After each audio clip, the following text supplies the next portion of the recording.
Good evening to all. For this plenary session 3, we have 4 papers. Can we get all the 4 presenters here?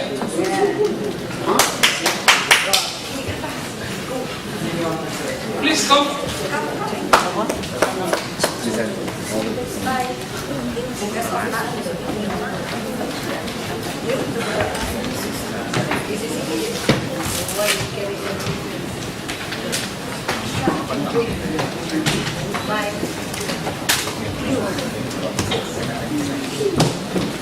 Okay, all the 4 are here. So, guidance to the presenter is try to keep up your timing so that we will have enough discussion, because discussion will definitely improve our knowledge and sharing. So, I request all the presenter to keep up your timing. The first presenter is Yen Chin Lin. Is a PhD candidate from National Central University, Taiwan, and investigation of environmental civic virtue. This is your time now.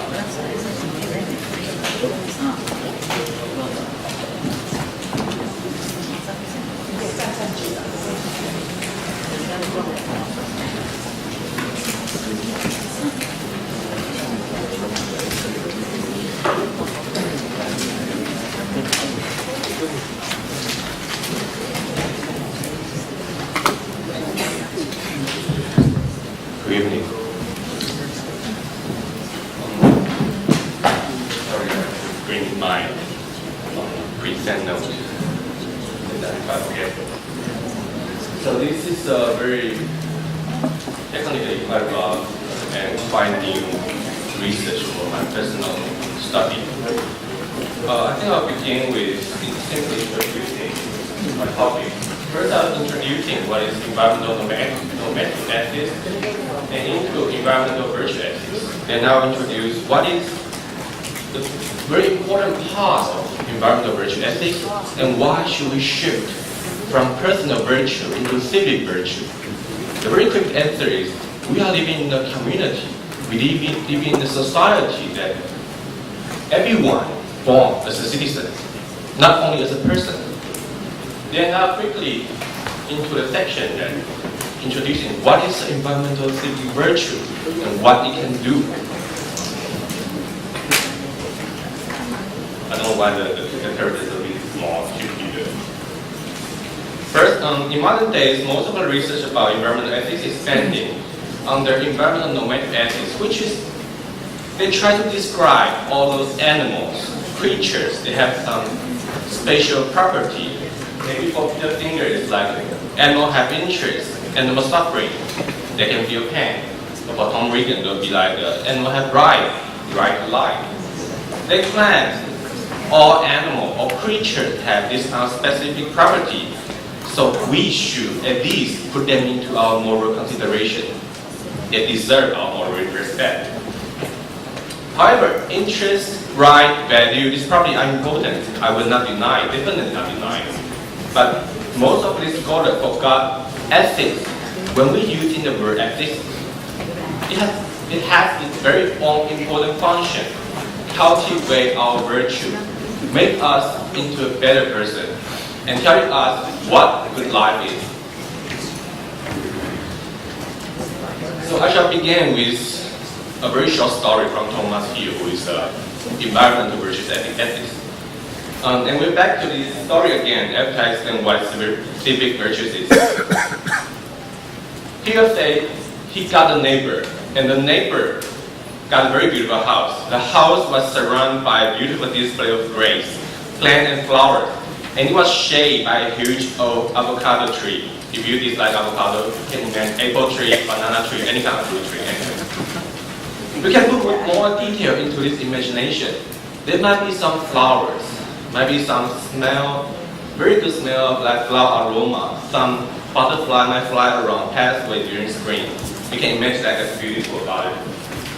Yet, your neighbor, this Hill's neighbor, wants some more sun. So he used a chainsaw, cut the whole tree down, and cover the yard with alphabet. Just remove all of them, including those flowers and beautiful decoration. And All he wants, I want to take a beautiful sunbath. And after all, it's his property. It was not found of claim. It is his property and he didn't hurt anyone. No right violation. Why shall we care? That is property. But somehow we could not help but wonder, Thomas Hill said, what sort of person would do a thing like this? Why remove a tree like that? It probably shade a lot of creature, bugs, and life under it. So if interest, right, value, any kind of other idea could not helping us explain the discomfort feeding inside us, since he didn't bother any kind of right, didn't hurt any creature, well, only the tree. But we also eat trees, right? We eat some plants. So, probably means that was something lacking, which is very, very important. We can imagine that suppose there's a news about airplane crash, 100 or 1,000 people die there, and someone who just saw this news start loudly laughing. Again, he didn't hurt anyone, not right violation, not interest violation, but we cannot stop wondering what sort of person would do a thing like that. So we're back to the function of ethics again. Cultivate our virtue, raising our excellence, and explain what is good life to us. Say, if a person who never does anything wrong, only lives by himself, like we got a neighbor who always lives by himself, you never see anyone visiting. He pays bill well, always pay any tax, didn't disturb anyone, and also didn't help anyone. Say, maybe there's an old lady float on the ground. He doesn't even give a look. A kid going to hit by a truck, we just don't give care. So, what sort of person, again, this question, what sort of person is like this? We are not only following principle. He didn't enter any kind of law. He's not a criminal. He's just a person with our virtue. So the point I want to make here is that normative side of ethics is not everything. As a human being who is a creature of community, we do have something more than following principle, following right, and respect any kind of right. They are important, yes. Something more there. We want to be a better person, and that is ethics what you're telling us. What is good life? I'll quickly skip this slide since I'm prep on our time. However, between culture and nature, there's a lot of different interest conflict. We can just check by this very interesting news I just gathered a week ago. Australian cattle farmers, they can kill more kangaroos because of drugs. Think about that. This kind of animal just stealing crops from your farm, or maybe blocking you from building a new farm, maybe. So,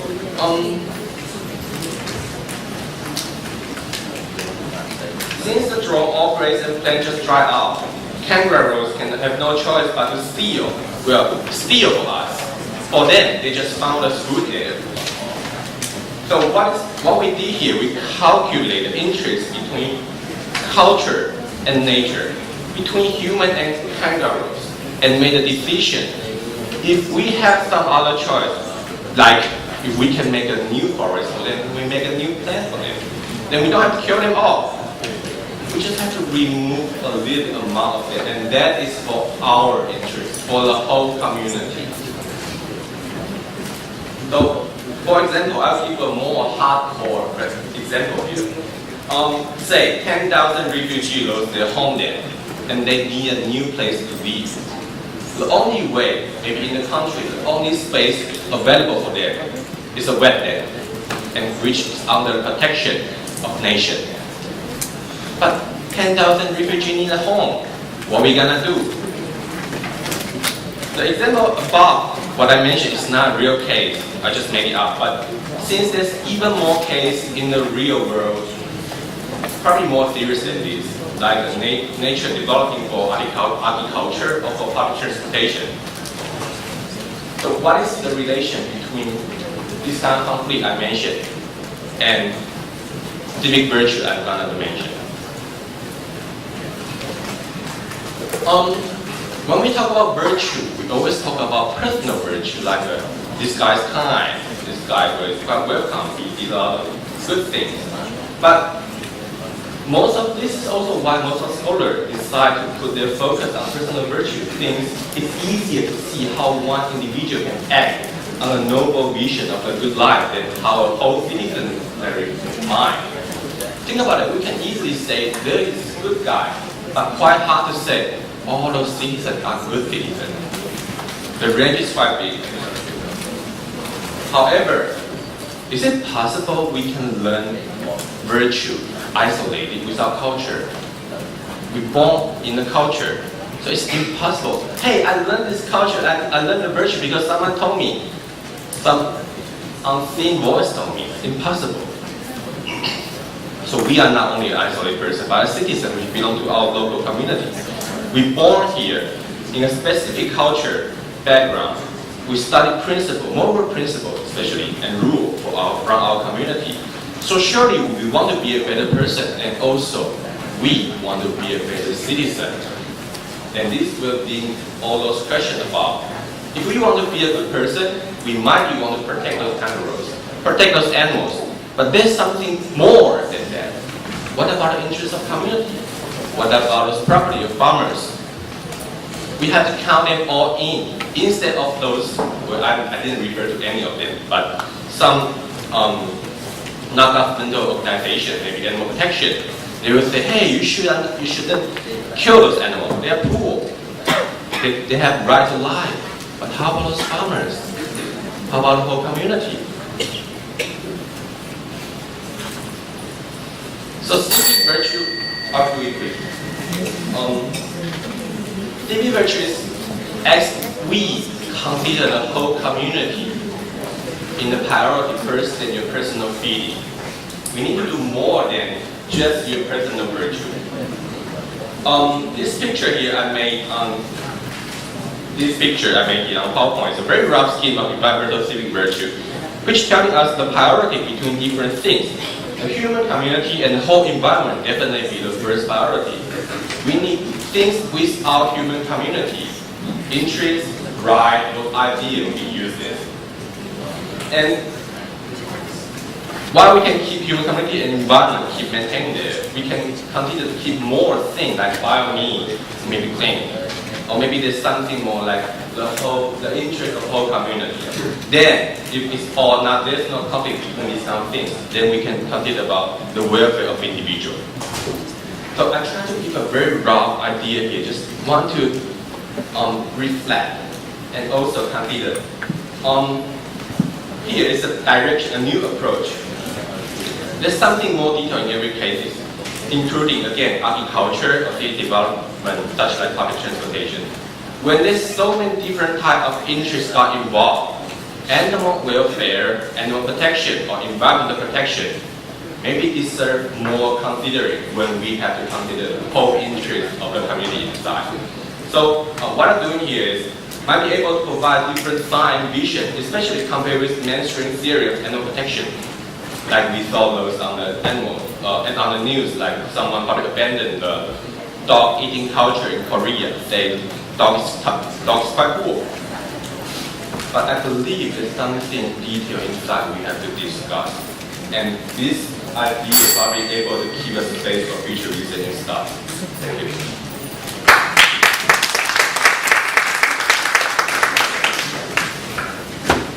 We can have a general discussion in the later part.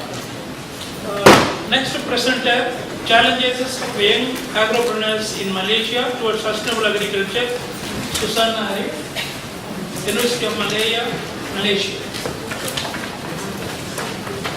Food from University of Malaya.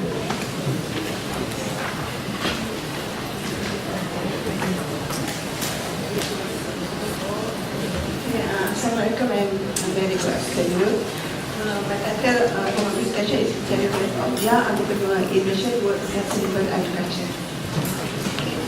So in this paper, we focus on the entrepreneur, the young entrepreneur. Entrepreneur in this project or research, we define as an individual who involved in agriculture and also agro-based industry and the activities. So the role of young entrepreneurs in sustainable agriculture to sustain the agriculture sector in Malaysia for first one is food security to accentuate the continuity of food production.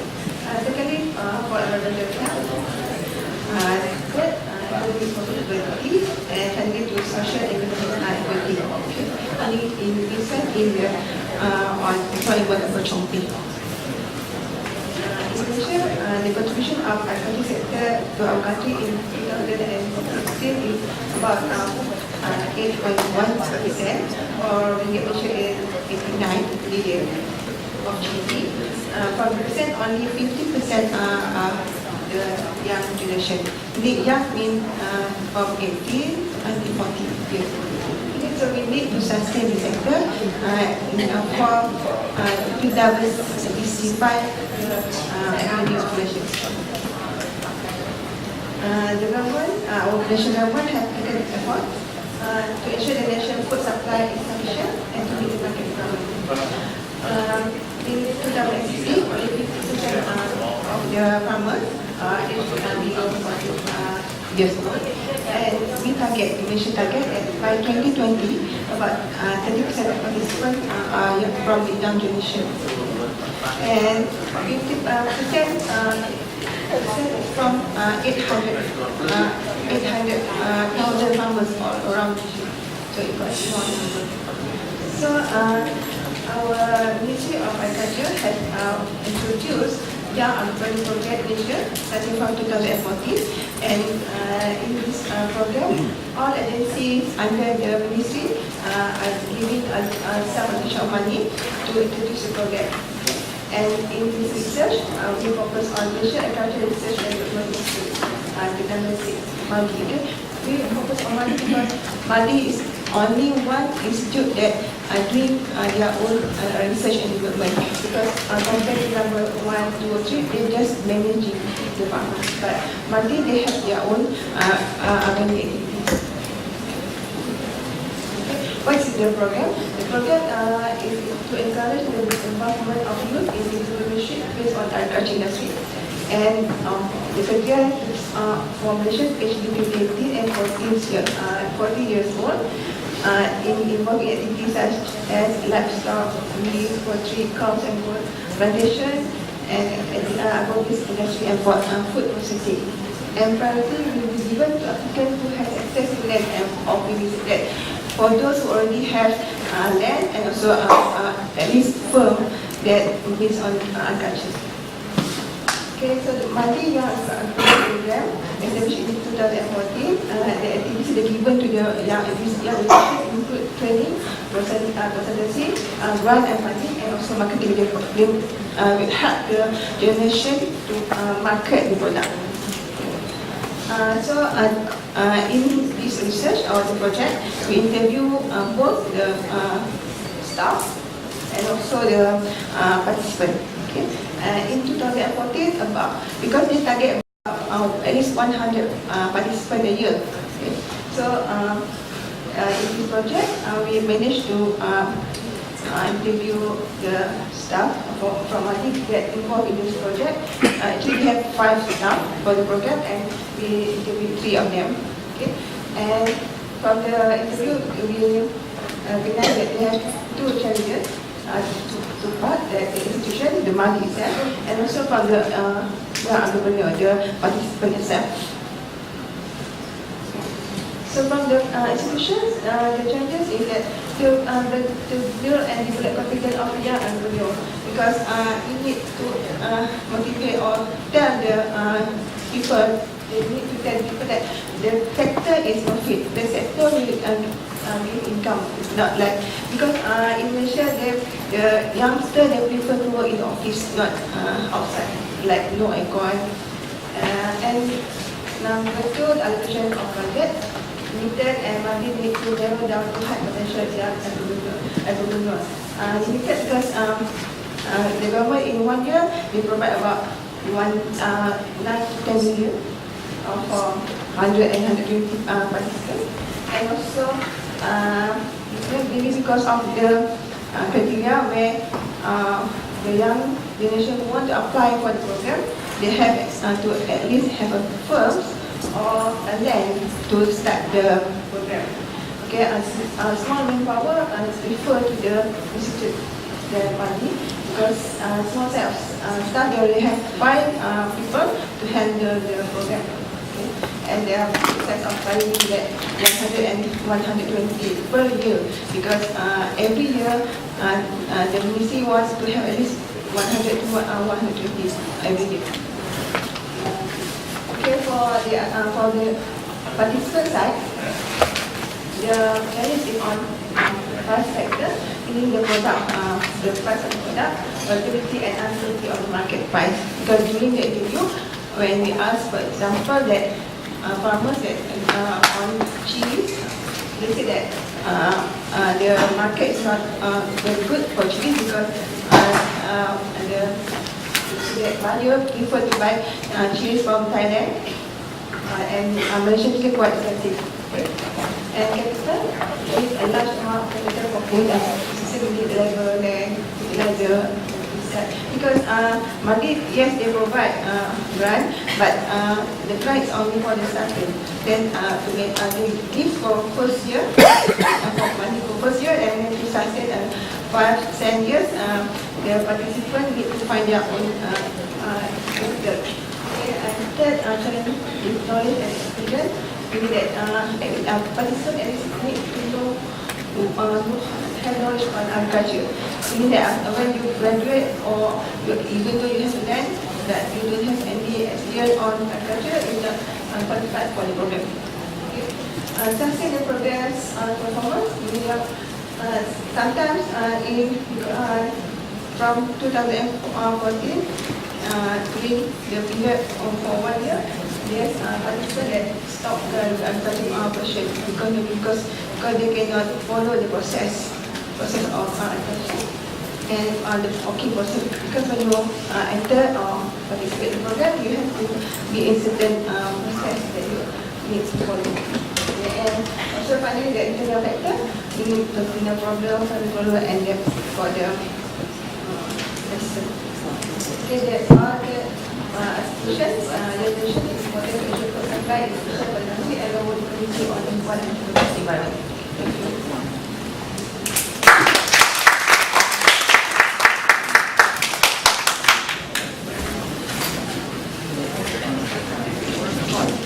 Next paper, willingness to pay modeling for mass rapid transit MRT in Kuala Lumpur. Hashim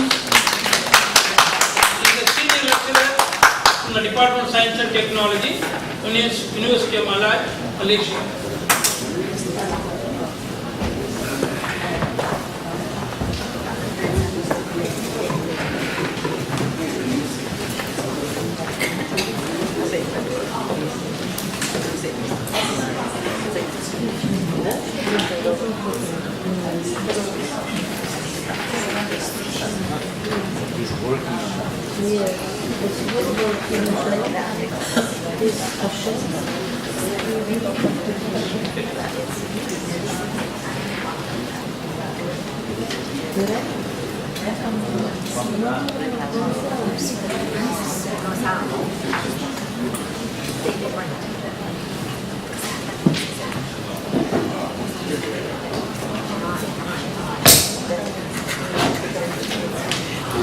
Good evening, ladies and gentlemen. My name is Hashem Salarzadeh Janatawadi. Yeah, I have quite long name and family name.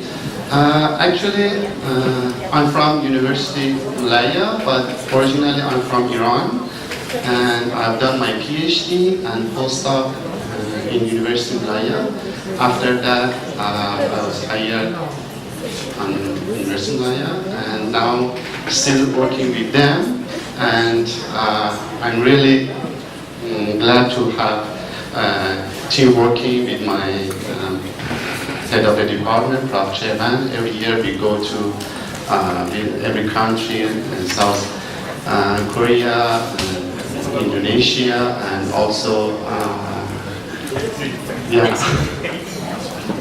and also now we are in Taiwan. Actually, this is one of my master's student thesis, and she was working for the willingness to pay for public transportation.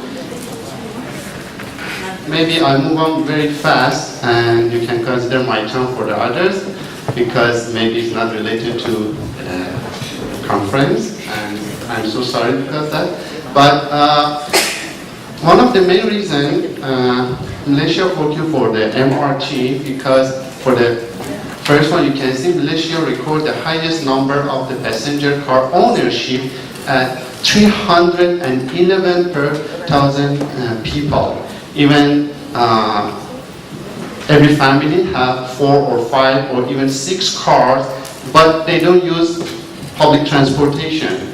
And Malaysia have a policy to encourage the Malaysian people to use public transportation. And even they have MRT, LRT, and KTM, but sometimes you can see nobody inside the public transportation, because of the most people, they are willing to use their own car. So this is the literature review. Some countries they have done, including Indonesia. And I'm moving so fast because my main concern is not about transportation, is not about the willingness to pay. My main focus for the type of data analysis. In this research, we have used TPA, Theory of Planned Behavior. The Theory of Planned Behavior is a theory that if you want to focus for new technology, attitude, or something like that, they're using Theory of Planned Behavior, which is called a TPB. In this framework, as you can see, we have one dependent variable, is willingness to pay, intention to adapt as a mediator, and and attitude, and subject to norm, and perceived usefulness, and perceived to ease of use is the independent variable. Okay, most of it is the research methodology, and this is one very simple finding. I would like to skip this part, but there is a big mistake. Most of the previous research study in structure equation modeling, because why I'm saying, because I'm many years are working for the model. Actually, I'm a statistician. So, and they have been choosing traditional SEM without considering the structure of their data. And next slide you will understand why. As you can see, structure equation modeling is a part of the regenerated regression modeling. Have some estimators, include maximum likelihood, Bayesian, partial listed score, and generalized structure component. So I have run the data based on the 4 modeling. As you can see, there are different between every modeling. So that's why I bring this issue to this conference. As you can see here, the left and top is maximum likelihood.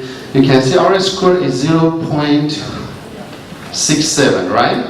And when we use the partial listed square, the R score is going down, 0.55. However, in generalized structure components analysis, R score is 0.69, and the last one, Bayesian, is 0.75. So you can see for the same data, but different estimator in modeling, different output. However, the big highlight is the principle of this one. I cannot move. Sorry. 1, 2, 3. Yeah.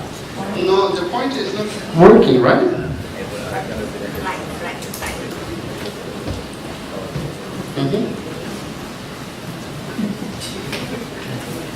Still, I'm not get used to technology. Thank you so much. So, as you can see here, even for the same data, we have different R square, but the most highlight that I want to tell you, as you can see here, For example, proceed of the usefulness here is significant, is minus 0.16. The other one also is still significant, 0.19. The other one is going to non-significant. You see, for true methodology, one of the independent variable is significant, but the other two, they are not significant. So that's why most of the researchers just go for the regression, for the structure equation modeling, so they go for the maximum likelihood, which is called the traditional SEM. So this is one of the, so this is the big mistake that some researcher, and I wanted to highlight that. So I would suggest for every modeling, please go for which kind of estimator you want to use. At least I bring 4 of them, and you can, apply the other 2 ones. And then for the next time,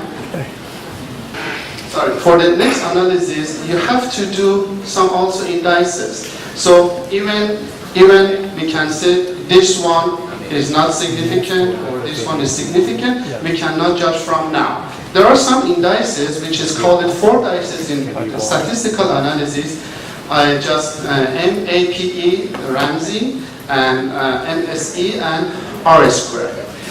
These 4 indices will help the researcher to choose which modeling has a less residual and better fitting analysis. So as you can see here, for the first 3 of them, which has the lowest indices, and R square, which have the highest one, is considered the best fitted modeling. So as you can see here, for the Bayesian R square is 0.71, and then the rest of the MLE, the rest of the MSE and Ramsey and MAPE is lower than the others. So that's why we choose here Bayesian estimator for the best fitting, even if this independent variable is rejected as a significancy. Thank you so much for listening to my presentation.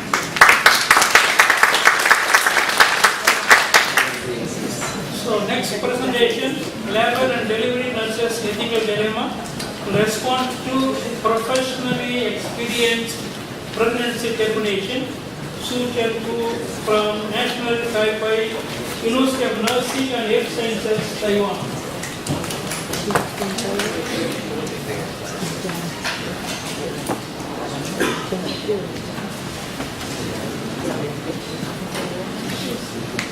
Ladies and gentlemen, good evening. My name is Su Chen Ku, I'm from Taiwan. So, previously I'm the faculty of National Taipei University of Nursing and Health Sciences. I'm retired, so I jumped professor now. Today I wanted to share with you a study related to maternity unit nurse ethical dilemma in response to professional experience of pregnancy termination. Introduction. A tragic perinatal death not only influences the parent but also psychosocial well-being of healthcare professionals. Early and late fetal deaths, including miscarriage and stillbirth. Miscarriage is death of fetus before 20 weeks gestation. Stillbirth is the death of fetus after 20 weeks gestation but before birth. One of the most difficult practice situations for nurses is caring for a woman and her family when pregnancy has spontaneously resulted in the death of the baby. Parents grieve in complex, individual and powerful ways and require significant emotional support. And the event surrounding the birth and the death may call up unresolved grief issue for the nurses themselves. Nurses must provide sensitive and supportive care for vulnerable families while coping with their own emotional response to the situation. Unlike health care professionals from oncology and critical care units, nurses working in maternity unit do not anticipate death routinely. A stay in such a specialized unit is something that occurs suddenly and during unforeseen circumstances, with reactions among nurses are more severe and complicated. Nurses working in maternity unit find the care of bereaved parents stressful and challenging, and they feel unprepared to support these parents. Working with grieving families is challenging and difficult, and it requires a high level of skill. In most maternity units, nurses receive specialized unit-based training beyond their basic education preparation to provide care to the bereaved women and their parents. In addition, inexperienced nurses often receive role modeling regarding bereaved care from more experienced nurses. In limited study, researchers found that obstetric nurses may suffer a wide range of response in this scenario, including crying, sadness, anger, intense sorrow, nightmare, guilt, grief, and fear. The existing literature on perinatal bereavement focuses primarily on the experience of the mother and on suggestion for intervention and the care that may help bereaved women. There has been some attention to the father, other family members, and the culture. And the multiple articles address the negative consequences of perinatal loss over time. Perinatal death is a global phenomenon with a huge psychological impact.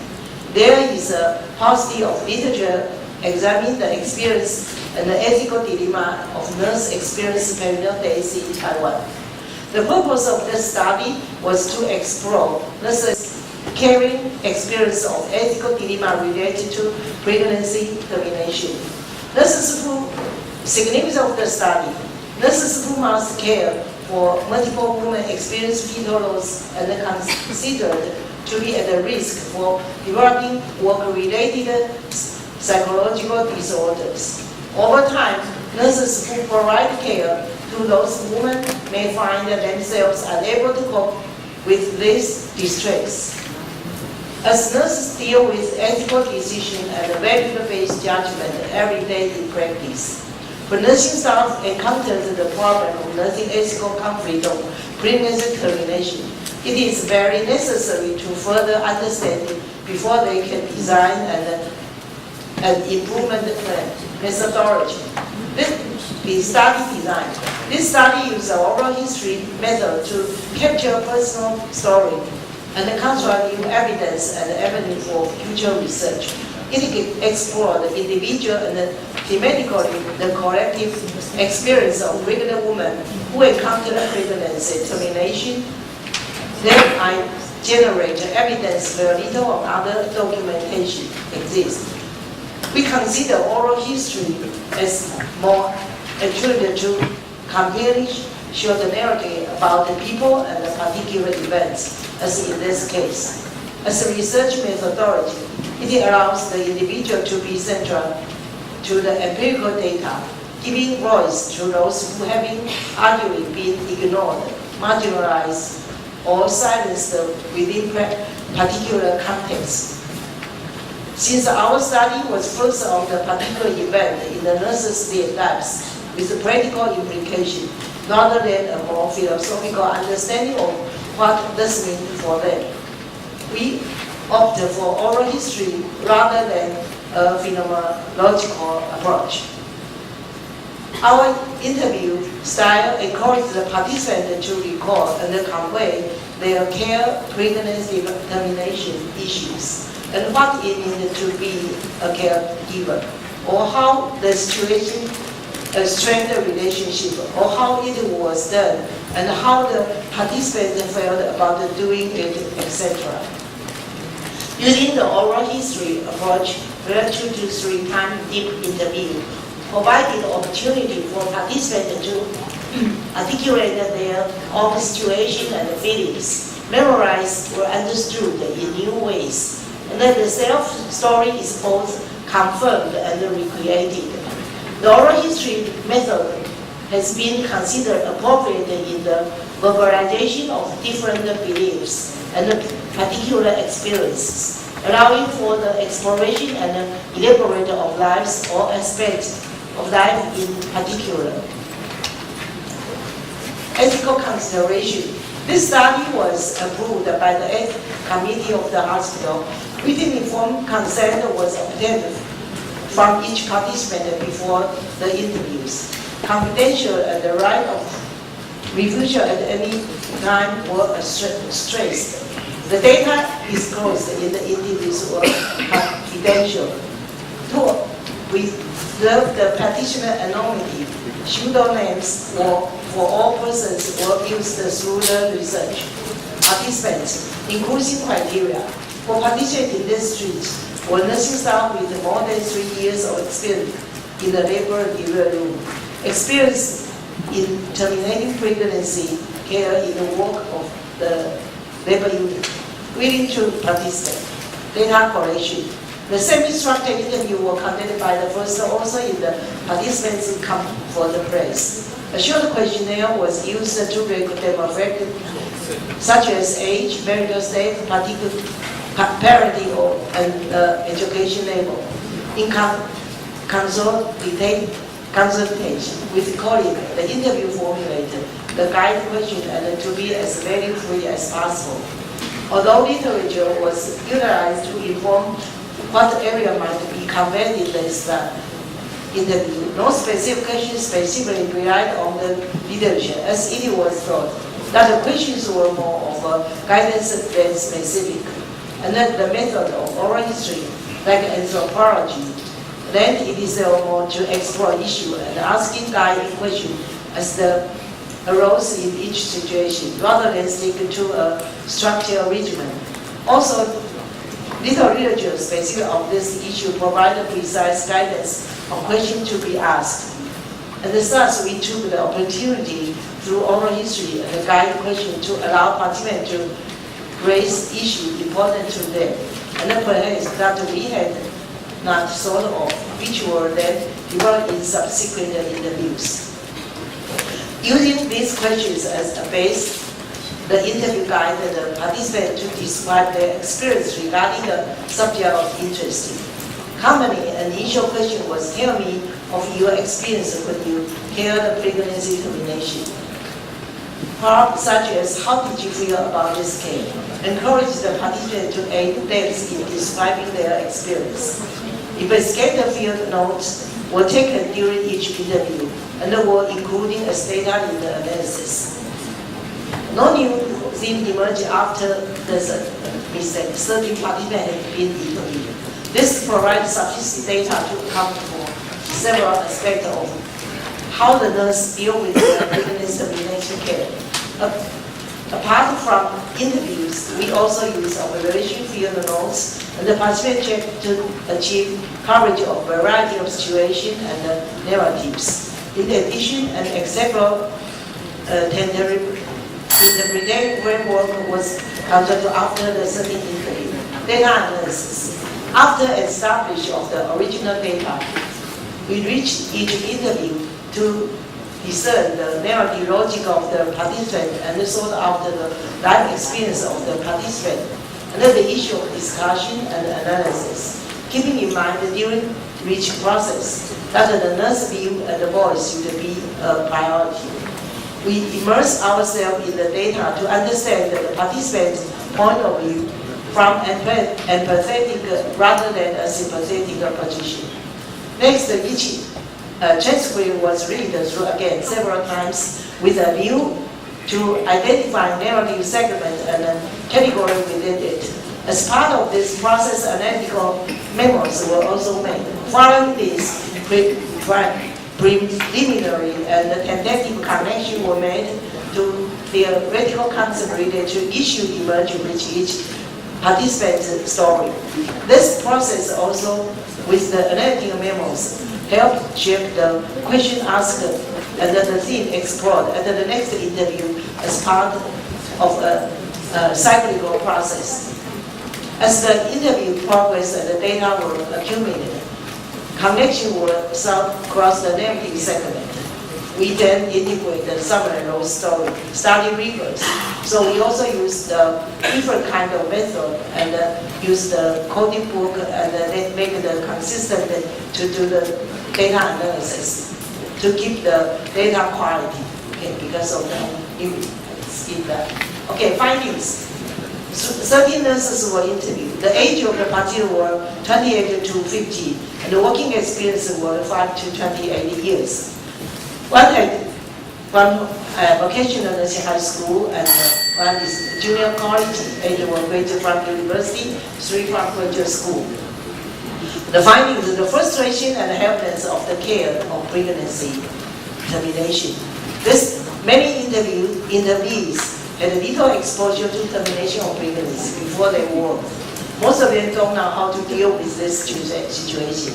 When the labor give room, nursing staff first face the care of the termination of pregnancy because of lack of knowledge and how to care of the mother. They were always unknown how to help the mother. They were not contact with the mother and the family. Sometimes even they don't dare to go to the work. So they, for example, I wanted to help them, but I don't know what to do and how to say. I really hope I can do something. This is just their voice, okay?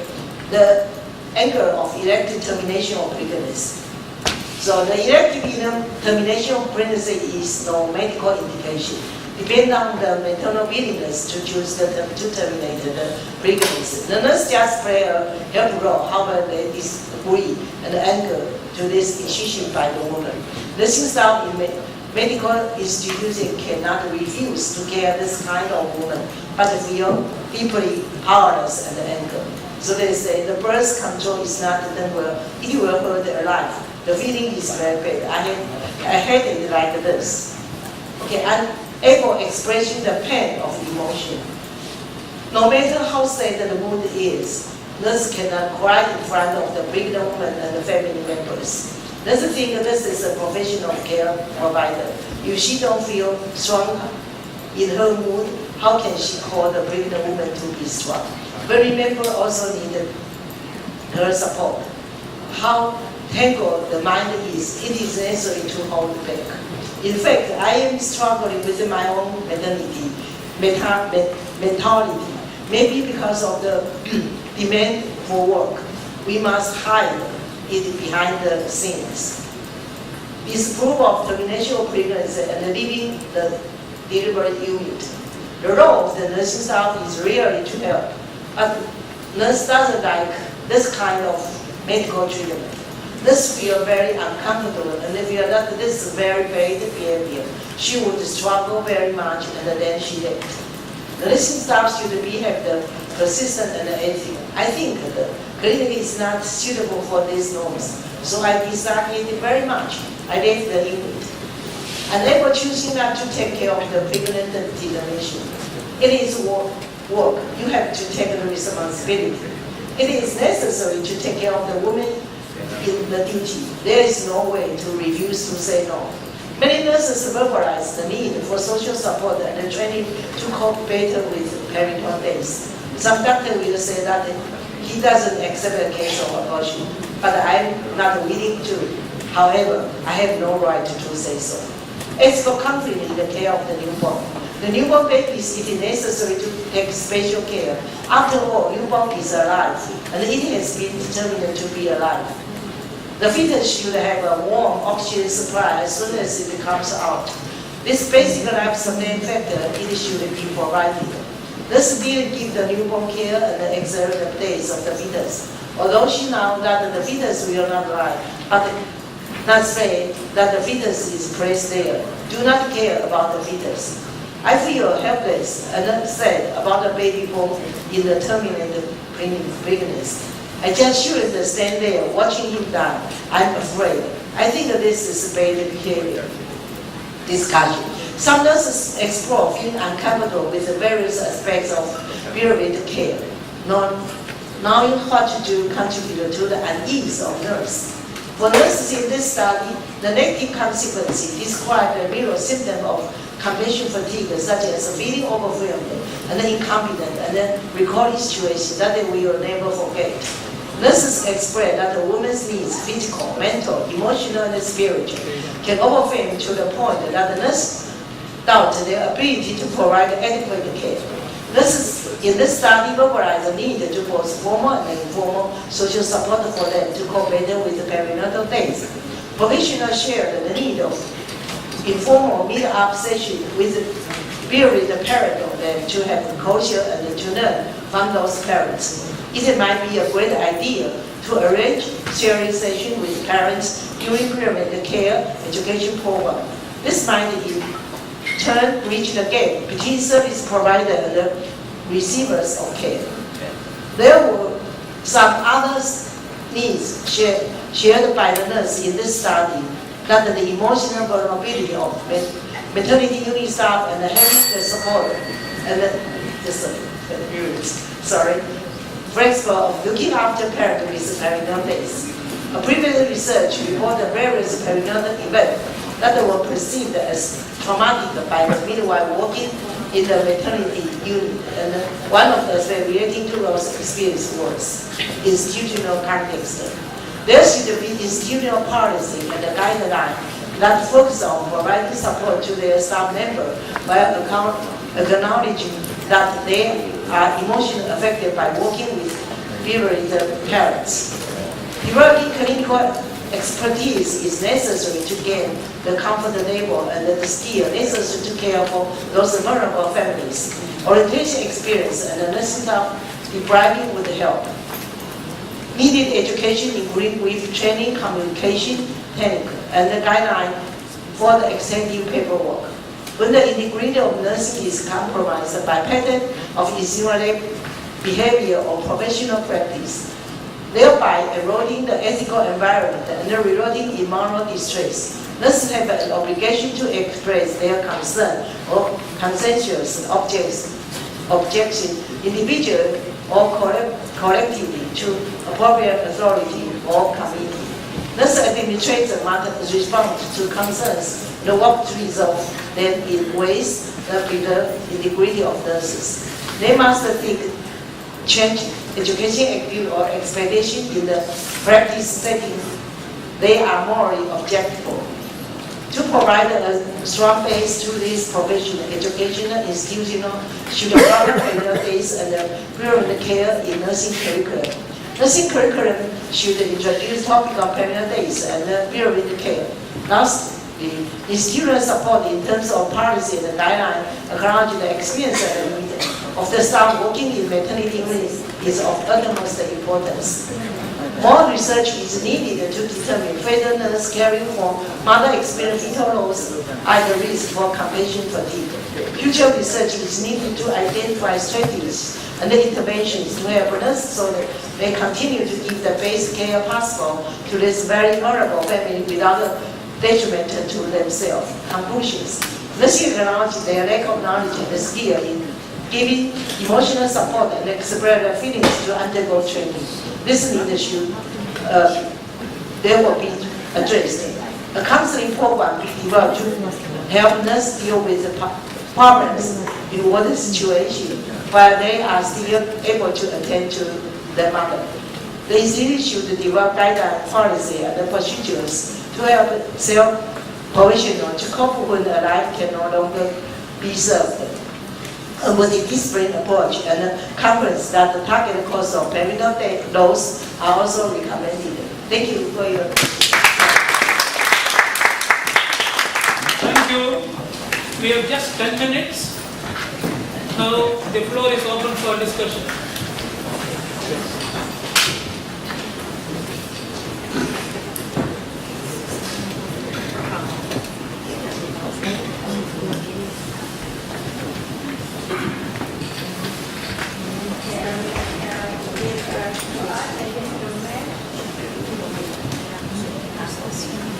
I would like to comment on Hashim.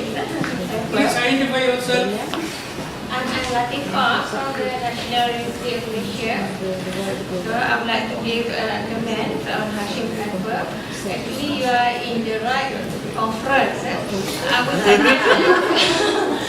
suggest that the next time when you prepare your paper, actually it's a form of a research ethic. You can give the title the ethics of using the right kinds of data analysis. Yeah, actually, you're very relevant. Actually, I've been running a lot of analysis also, so don't be surprised you have colleagues here. But I just would like to inquire, what are the items that you use for intervention in WTP? Because it looks like there are a lot of communities there. Can you differentiate both structure?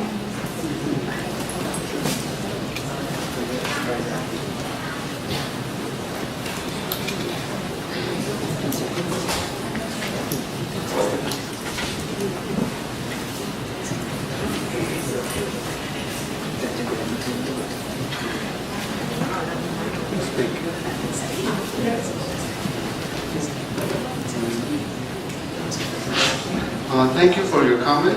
Doctor, may I have your question again? I would like to know the item for your I would like to know the item for the dimension factor, for the intention factor, and also the WTP factor. What are the items that you asked the respondent? Okay, actually for the, if I have my slide, is more helpful. For the attention and willingness to pay, it means is actually the TPB is theory of planned behavior, and then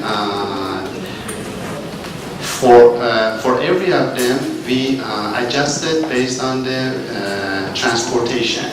For the attitude and subject norm, there are some questions inside. I don't know about the detail, but we adjusted based on the willingness to pay. And then the main question for the willingness to pay, it means we asked them if we increase or increase the price of the ticket, still they are willing using the public transportation or not. There are some certain questions, but I'm not aware from now. Yeah. Intention to use. There are some questions I don't know. Yeah. I can't remember because it's around 2 years ago, and then yeah.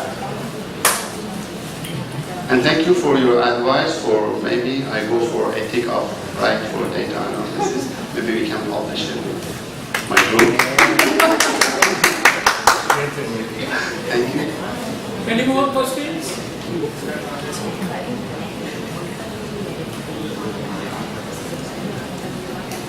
If there is no question, I think we can wind up this session. So, yeah, Darren. Yeah, thank you very much.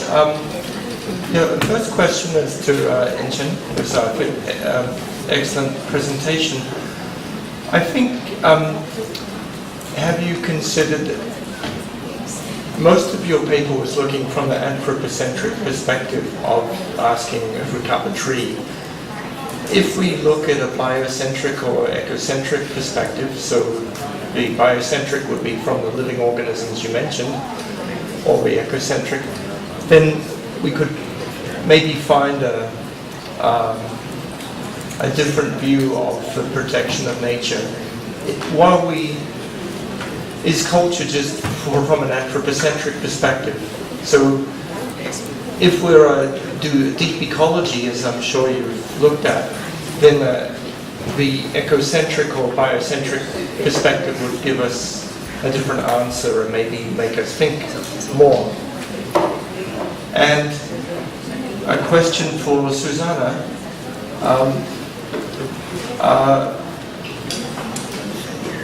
You talked about a new term, agropreneurs, which I think is also we can think of many indigenous people working with agricultural communities. Is the reason that they'd like to pursue sustainable agriculture purely anthropocentric, meaning purely for the welfare of their family? Did you find people who also were looking to help the environment to sustain for the trees and the plants and the animals. So those are my two questions. Thank you. I think I replied first. First of all, I do recognize biocenter, maybe some other environmental ethics theory. However, for my person, we are human beings in the very beginning, and we are part of nature. So when we think about the environment, we must begin with identity. We cannot leave identity. So of course, the main thing is that my theory will not claim the human interest is the only thing we have to care. What I claim is, if there's strong conflict between nature and culture, we have to give some value between them. But if there's no strong conflict, I will also claim, yes, farming is important. Protecting animals, protecting environment is important. There will not be conflict in my theory. However, I just want to say, there's too many kind of animal protection, environment protection organization. They claim environment is the only thing, animal protection is the only thing. I want to provide a different opinion. We can keep a balance. If we cannot, then I will try to give order. That will be my reply to your question. An order, like a hierarchy. Yes, Yeah. Thank you.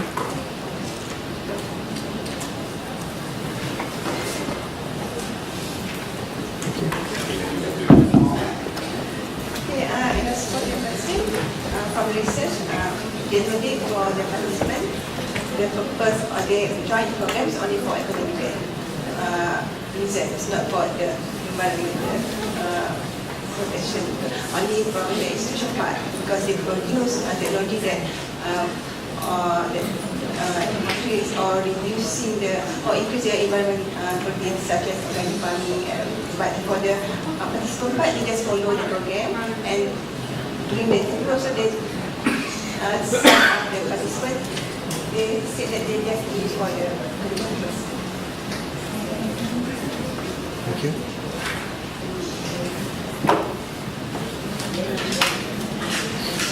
Any more? Any more questions? Okay, if there is no other questions, so outside let me congratulate all the participants as well as the presenter for a nice presentation, and also thank the organizer for having given me this opportunity to share this session. Thank you one and all.